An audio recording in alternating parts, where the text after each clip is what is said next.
descargó su mano sobre la población de Asdod y sus alrededores y los azotó con tumores. La gente de Asdod reconoció lo que estaba pasando y declaró: el arca del Dios de Israel no puede quedarse en medio nuestro, porque ese Dios ha descargado su mano sobre nosotros y contra nuestro Dios Dagón. Vamos a orar. Señor, te damos gracias una vez más por tu palabra, que es viva y es eficaz, es más dulce que la miel. Nos anima, nos alienta, y que a través, Señor, de estos párrafos, de estos capítulos que vamos a estudiar hoy, tú nos hables, nos enseñes, Señor, cómo nosotros debemos de vivir nuestra vida cristiana, cómo no debemos, Señor, tratar aquellas cosas que para ti son importantes. Tus ordenanzas, tus estatutos, tus mandamientos son para obedecerlos, respetarlos y reverenciarlos, Señor. Y a veces nos olvidamos todo esto. Por eso que te pido que en esta mañana, Señor, que tú nos hables a través de tu palabra y que tu Santo Espíritu, Señor, redarguya el corazón de cada persona que está aquí y que uses mi vida, Señor, como instrumento en tus manos. Te pido esto, Señor, en tu nombre, Jesús. Amén. En este momento, Samuel ya creció, Samuel es sacerdote, Samuel es profeta, Samuel es juez. 3 funciones que tenía en el pueblo de Israel. Y estamos aquí, después de los 325 años del periodo de los jueces, que caracterizaba un lema en ese tiempo: cada uno hacía lo que bien le parecía. 7 veces vamos a encontrar ese círculo en el libro de Jueces, y la decadencia espiritual sucede justamente cuando Samuel es niño, o antes de que sea niño. Encontramos a un sumo sacerdote que se llamaba Elí. Él tenía 2 hijos que no respetaban, no reverenciaban las cosas sagradas, el tabernáculo. Su padre no hizo nada, y Dios juzgó no solamente a Elí, a los hijos, hasta a los nietos y toda su familia. Totalmente las quitó, diríamos, ¿no? de esa función tan especial que era ser los sacerdotes y el sumo sacerdote. Dios se levanta a un hombre, Samuel. Samuel entonces empieza su ministerio, pero en medio de todo esto surge un acontecimiento, que es el arca es tomado por los filisteos, y según muchos estudiosos dicen que este fue el momento donde Silo fue destruida. Ya no había el centro de adoración con Silo. Entonces, ahora estamos estudiando el capítulo 5 de Primera de Samuel y el capítulo 6, y después vamos a ver de qué se trata más el libro. Ahí estamos, el arca del pacto entre los filisteos. Este capítulo, vamos a ver que está dividido en 2 partes, ¿no? Del 1 al 5, al 8 es el arca de la ciudad, en la ciudad filistea de Asdod. Luego vamos a ver del 9 al 12 el arca de Dios en Gat y Ecrón. ¿Qué sucede?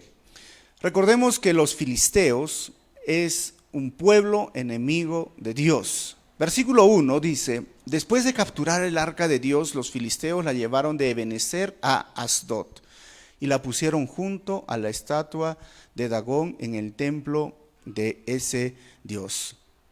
Aquí tengo un mapa para que ustedes puedan ver dónde está Filistea. Aquí está Jerusalén, esta parte es Judea, y Asdod, Ascalón, Gaza, todos estos lugares o estas ciudades son filisteas. Y aquí tenemos a Jerusalén en el centro, Belén, Jope, y aquí está Qumran, el Mar Muerto, para que ustedes vayan a entender.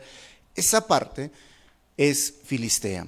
Algunos dicen que de la palabra filistea sale la palabra Palestina, que hasta el día de hoy nosotros conocemos Palestina con Judea o con Jerusalén. De ahí salen los palestinos o los filisteos. Siempre fueron enemigos del pueblo de Dios. Ahora capturaron el arca, la desesperación cayó tanto a Elí que cuando él recibió la noticia de que el arca había sido tomado y ya tenía 98 años, se cayó hacia atrás y se rompió la nuca e inmediatamente murió. El juicio de Dios vino no solamente sobre la familia de Elí, sino sobre todo el pueblo de Israel. Estaban destrozados, ¿no?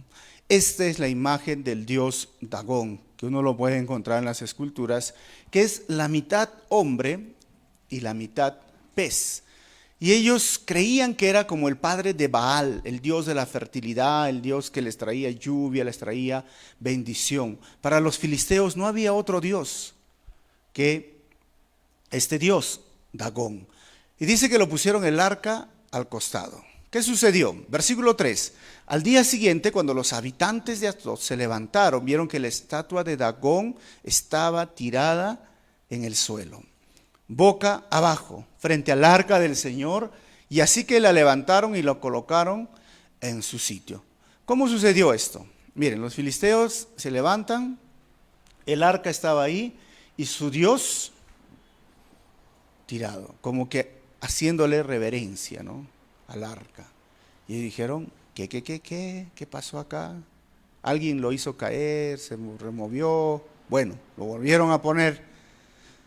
Versículo 4, pero al día siguiente, cuando se levantaron, otra vez volvieron a encontrar la estatua tirada en el suelo, boca abajo, frente al arca del Señor.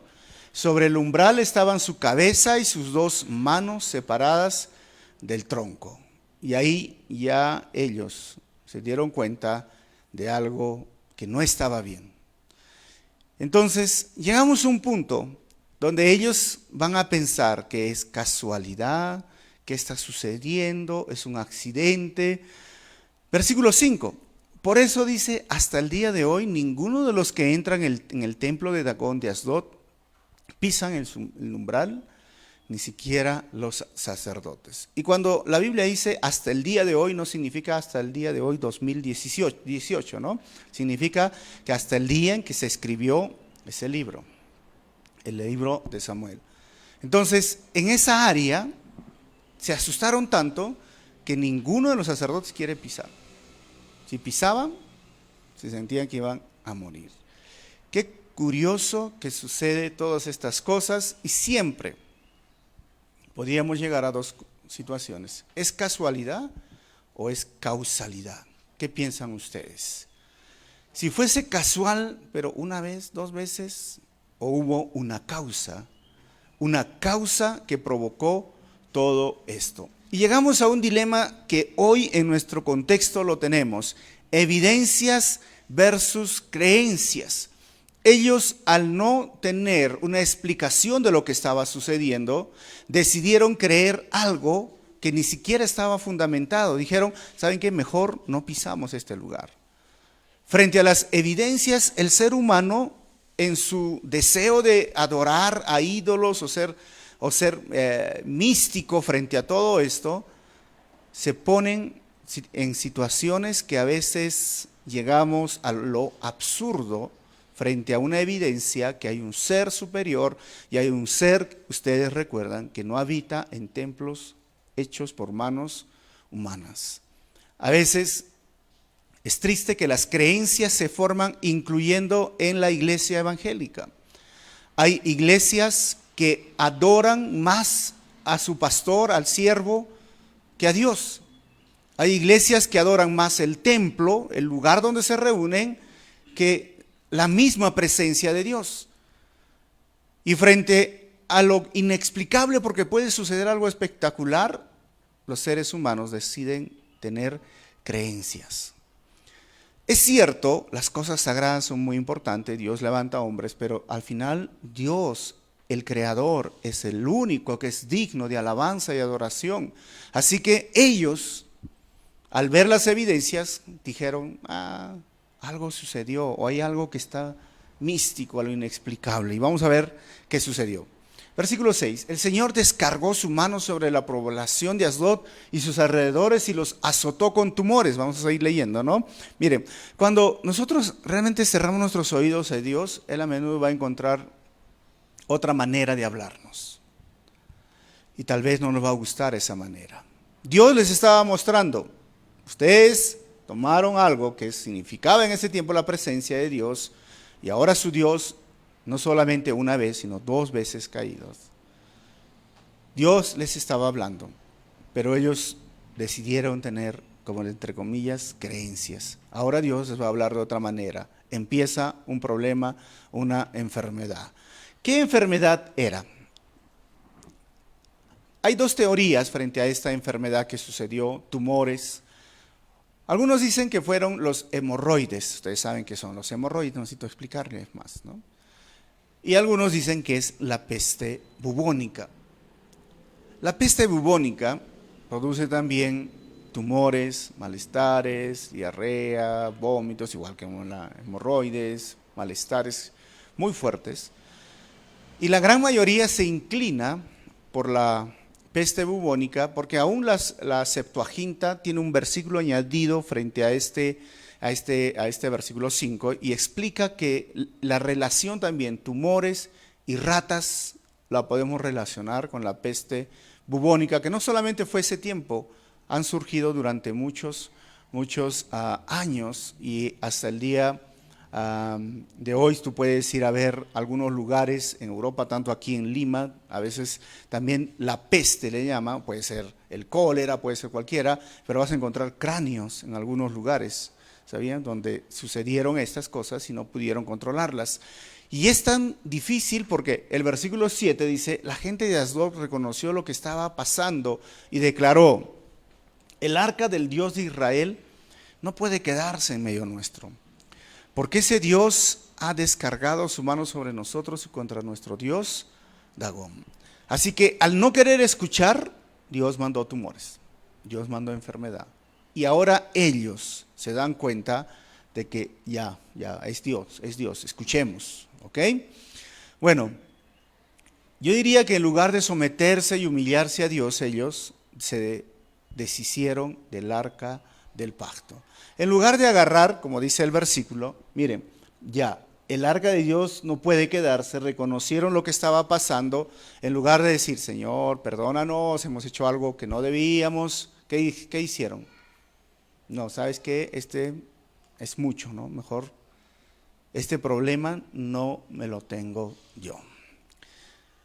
Lo triste es que nosotros debemos entender que no podemos deshacernos de la presencia de Dios. Tú no puedes agarrar y decir, mira, yo ya no quiero saber nada de Dios, no voy a la iglesia. Como si Dios estuviera viviendo en la iglesia. No quiero, ni que Dios me hable, como si Dios no hablara a través de su creación o a través de muchas cosas. No puedes deshacerte de la presencia de Dios. El salmista que decía, ¿a dónde voy a huir? Si voy a lo alto, tú estás. Si voy al fondo del mar, tú estás. No podemos huir de la presencia del Señor, hermanos. Y no podemos manipular la presencia de Dios y pensar que está en un solo lugar. Esto es lo que hace la religión y esto es lo que hace la idolatría. En el fondo yo puedo tener un objeto y este objeto yo lo puedo dejar aquí. Y digo, bueno, ya está ahí Dios, ahí lo dejé.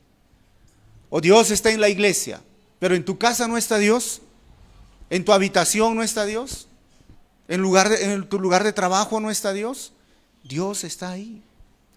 Ellos pensaban, mira, yo ya no quiero saber nada. Y pensaban que se iba a pasar todo esto. Vamos a ver el texto que nos dice y aprendamos. Versículo 8. Así que convocaron a todos los jefes filisteos y les preguntaron, ¿qué vamos a hacer con el arca del Dios de Israel? ¿Qué dijeron ellos? Trasládenla a la ciudad de Gat. Respondieron los jefes y así lo hicieron. O sea, están buscando la explicación, de repente está acá y allá no. Bueno, vamos a ver.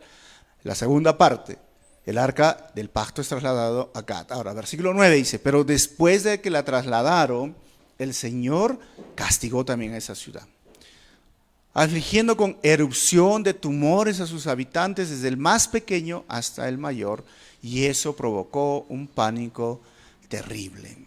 Imagínate, los hijos enfermos, las esposas enfermos, los abuelitos enfermos, todos empezaron a enfermar por el arca que lo llevaron. Esta peste bubónica es traída por las ratas o estos roedores, por eso algunos no los quieren y vamos a ver qué sucedió.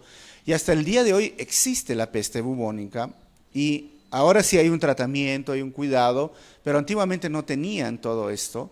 Y esto es lo que provocaba tumores, malestares, una enfermedad terrible que los azotó. Versículo 10. Entonces enviaron el arca de Dios a Ecrón, pero tan pronto como entró el arca en la ciudad, sus habitantes se pusieron a gritar: nos han traído al arca de Dios a Israel para matarnos a todos. Otra vez, ya dos ciudades, la tercera, se asustaron, pues obviamente. Versículo 11. Por eso convocaron a todos los jefes filisteos y protestaron: llévense al arca de Dios de Israel, devuélvenla a su lugar de origen para que no nos mate a nosotros y a todos los nuestros. Estaban aterrorizados, hermanos. Luego dice: y es que el terror de la muerte se había apoderado de la ciudad porque Dios había descargado su mano sobre ese lugar. Dios no puede ser burlado por nadie, no puedes huir de su presencia, pero cuando se rompen los mandamientos, se quebranta el pacto que se había hecho, se rompe los estatutos, sabes que la mano de Dios va a caer sobre ese lugar, sobre esa persona. Hay personas que preguntan: ¿por qué existe el sufrimiento? ¿Por qué hay tanto dolor en el mundo? ¿Por qué, si es un Dios tan amoroso y poderoso, por qué con todo su poder no elimina el sufrimiento? ¿Por qué con todo su amor, en lugar de que haya lágrimas, enfermedades, hace que todo hoy día se calme? La pregunta debería ser puesta al revés, ¿no? El pueblo, el mundo, la ciudad, tu familia, ¿se ha olvidado de Dios? ¿Ha roto sus mandamientos? ¿Han violado el pacto que se hizo? ¿Han simplemente puesto las cosas que son divinas, las cosas que debemos de respetar, y han faltado el respeto a Dios, sabiendo que es pecado? ¿Han hecho deliberadamente algunas cosas que sabes que son pecado?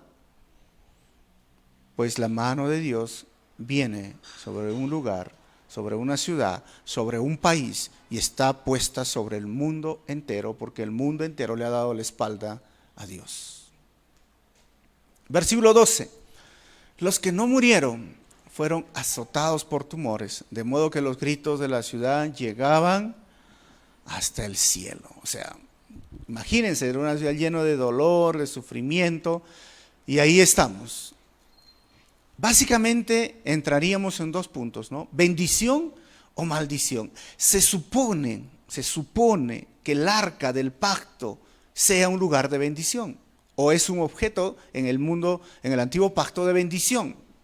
O sea, hay historias donde cuentan, vamos a ver más adelante cuando David iba a trasladar el arca, que una vez lo llevaron a la casa de un israelita y la casa fue bendecida por Dios. O sea, era un objeto de bendición, y la idea es que cuando llevaban el arca del pacto a la guerra, ellos podía darles el triunfo.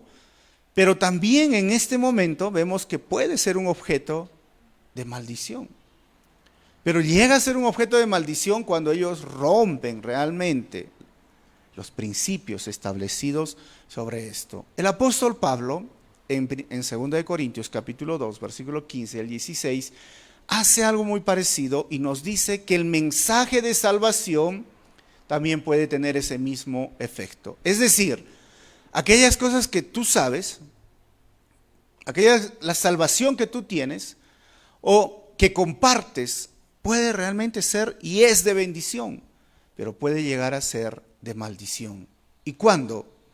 2 Corintios capítulo 2, versículo 15, 16 dice: porque para Dios nosotros somos el aroma de Cristo entre los que se salvan y entre los que se pierden.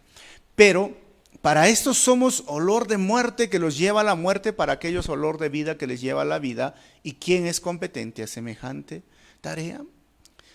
Pablo explica en este contexto que Jesús venció al maligno, hizo una entrada triunfal, como lo dice Colosenses también, y cuando un rey entraba triunfante a una ciudad, normalmente por los costados estaban los habitantes y se quemaba incienso. Ese incienso era el aroma, el olor de gloria, de triunfo, de victoria, pero también traían a esclavos, a aquellos reyes que eran derrotados. Mientras que para unos era olor, aroma de victoria, para otros era aroma de muerte, de esclavitud. Y el evangelio es así. Dice claramente que Jesús no vino a este mundo para condenarlo, vino para salvarlo. Pero aquel que no ha creído será o es condenado. ¿Entienden esto? La salvación, lo que tú conoces, los versículos bíblicos, la palabra de Dios, va a traerte bendición. Pero si tú no obedeces, si tú rechazas, si tú no quieres saber nada, puede llegar a ser maldición para ti. Porque te va a llevar a la condenación eterna, porque tú conoces la verdad y no quieres hacer nada frente a esta verdad. La decisión está en tu lado, hermano. Y esto es lo que podemos ver. El capítulo 6, el arca del pacto, es devuelto a Israel. Ahí está, error de ratas, hermanos. No de ratas, sino de erratas. Me escribí mal. Vamos a ver, del versículo 1 al 12, los filisteos se deshacen del arca del pacto. Del versículo 13 al 21, el arca en Bet-Semes. A medida que yo paso las diapositivas, salen los subtítulos y ustedes pueden ir copiando o revisándolo más adelante. Dice el versículo 1, ahora, el arca del pacto del Señor estuvo en territorio filisteo 7 meses, hermanos, ¿se imaginan? Ese es el arca del pacto. 7 meses soportaron, aguantaron enfermedad. ¿Cuántas personas murieron? Versículo 2, y los filisteos convocaron a los sacerdotes y a los adivinos para preguntarles, ¿qué vamos a hacer ahora con el arca del Señor? Díganos, ¿de qué modo hay que devolverla a su lugar? Versículo 3, si piensan devolverla, contestaron, no la manden sin nada. Tienen que presentarle a Dios una ofrenda compensatoria, entonces recobrarán la salud y sabrán por qué Dios ha dejado de castigarlos. Entonces, aquí vamos a ver, en este capítulo hay algo muy interesante. El conocimiento versus el desconocimiento, ¿no? O el conocimiento versus la ignorancia, si lo podríamos llamar. Ellos desean devolverlo, tienen la intención, tienen el conocimiento de que es un Dios, el Dios, no sabían que era el único Dios y nosotros sí lo sabemos, hay personas que no saben que Dios es el único Dios que existe, pero saben que hay un Dios por ahí, ¿no? Entonces, y quieren llevar a hacer ofrendas, pero no conocen la ley, cómo se deben de hacer ofrendas al Señor. Y hay un pueblo que sí conoce cómo se deben de hacer ofrendas. Versículo 4, ¿y qué le vamos a ofrecer?, preguntaron los filisteos. Ahí está su famosa ofrenda, 5 figuras en forma de tumor. ¿Qué? ¿Se imaginan? Y respondieron aquellos, y otras 5 en forma de rata. Oye, conforme al número de jefes filisteos, pues la misma plaga los ha azotado a usted y a sus jefes.